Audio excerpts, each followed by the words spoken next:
Nelson Mendel म्हणतात क्रांतीची सुरुवात करणे सोपी आहे बर का.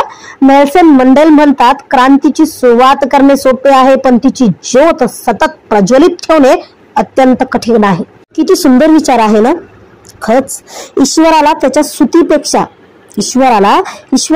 स्तुतीपेक्षा त्याचे स्मरण करून कर्म करणाऱ्या व्यक्ती अधिक भावतात. तथागत सिद्धार्थ गौतम बुद्ध म्हणतात सुगंधी फुलांचा दरवळ आसमंतात पसरवण्यास योग्य दिशेने वारा वहावा लागतो, पण चांगल्या कीर्ती दरवळण्यास अशा वाऱ्यांची गरज लागत नाही. सुख आणि दुःख हे आपल्या मनावर आहे, कारण या दोन्ही विशिष्ट प्रकारच्या भावना आहेत. त्यावर आवर घालणं आपल्या हातात म्हणजेच मानवांच्या हातात आहे. आचार्य चाणक्य म्हणतात जेथे सन्मान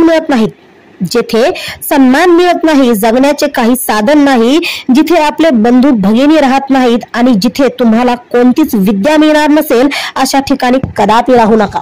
सर्वांचे बोलणे ऐकून नंतर त्यावर स्वतःचा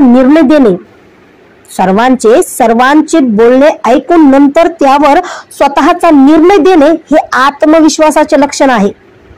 डॉक्टर भीमराव रामजी आंबेडकर म्हणतात या देशाच्या संविधानाचे शिल्पकार डॉक्टर भीमराव रामजी आंबेडकर म्हणतात तुम्हाला प्राप्त झालेल्या विद्याचा वापर तुम्ही कसा करता हे महत्वाचे आहे.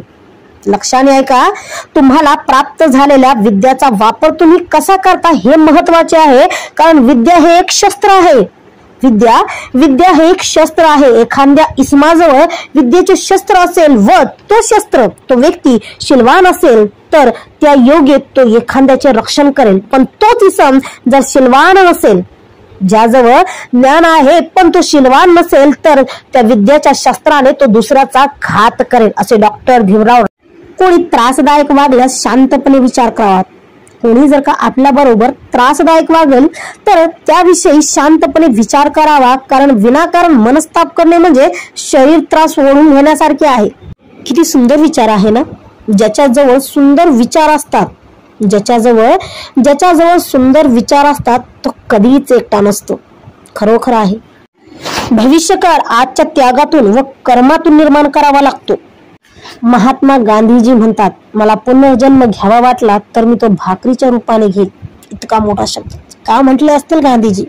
चाणक्य म्हणतात सापाच्या दातात विष असते, सापाच्या दातात, माशीच्या डोक्यात आणि विंचवाच्या शेपटीत विष असते, मात्र दुर्जनांच्या अंगात विष असते. माणसाला मृत्यू कसा आला, केव्हा आला यापेक्षा तो कसा वागला याला अधिक महत्व असते.